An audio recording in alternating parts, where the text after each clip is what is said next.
Amerika. Nanalangin na sila kay... Hanggang bukas ah. Hi everyone, Disney Princess here. Sure, so pagkatapos nga ng aming Sunday service ay aya nga yung mga kasama ko mag-McDo daw kami bago kami umuwi.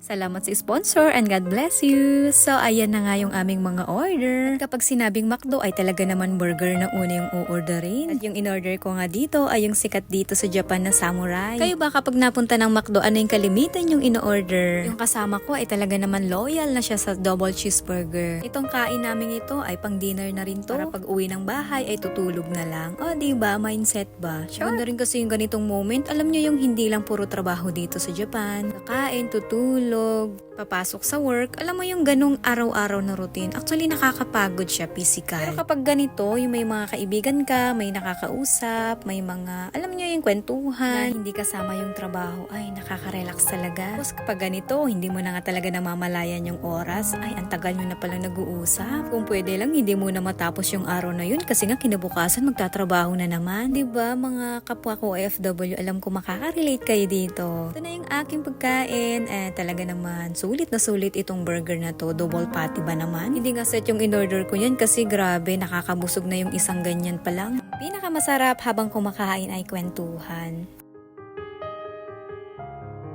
So ayan, ano pa ba? Pagkatapos kumain ay uuwi na. Ay nakakatuwa nga ditong dadaanan namin. Grabe yung fog dyan. Naisip ko tuloy parang nasa Baguio lang, Tagaytay, ganun. Kasi nga puro bundok dito. Pansin ko lang dito sa Japan ha, yung mga daan dito, grabe, napakadisiplinado talaga ng mga driver. Hindi din talaga sila nagkukos ng traffic. Tapos kalmado lang yung mga tao, ganun, yung walang issue, walang mainit ang ulo. Sure. And kanina nga pala, dumaan kami dito kasi nga parang abandonado na siya. And naghahanap nga pala kami ng hall kung saan pwede namin siyang marentahan monthly. And ito nga, para siyang coffee shop pero hindi na rin kasi siya nag-open. Pero in fairness, ang ganda kamo ng pintura niya. Mukhang bagong pintura lang siya pero hindi nga lang siya nag-open. Hinahanap pa namin dito kung meron silang contact number para tawagan na baka sakaling pinapaupahan. Kasi dito sa Japan talagang mahirap maghanap ng mga pwedeng upahan na pwede yung maingay. I mean, yung pwede yung mga instrument. Tapos malawak ang space. Kasi dito sa Japan alam naman natin na sensitive sila sa ingay. Kaya ito yung nakita namin na malayo sa mga bahay. Ang paligid nito puro palayan kaya kahit maingay ay walang problema. At ang pinakamaganda dito ay napakalaki ng parking area. So 'di ba? Ayan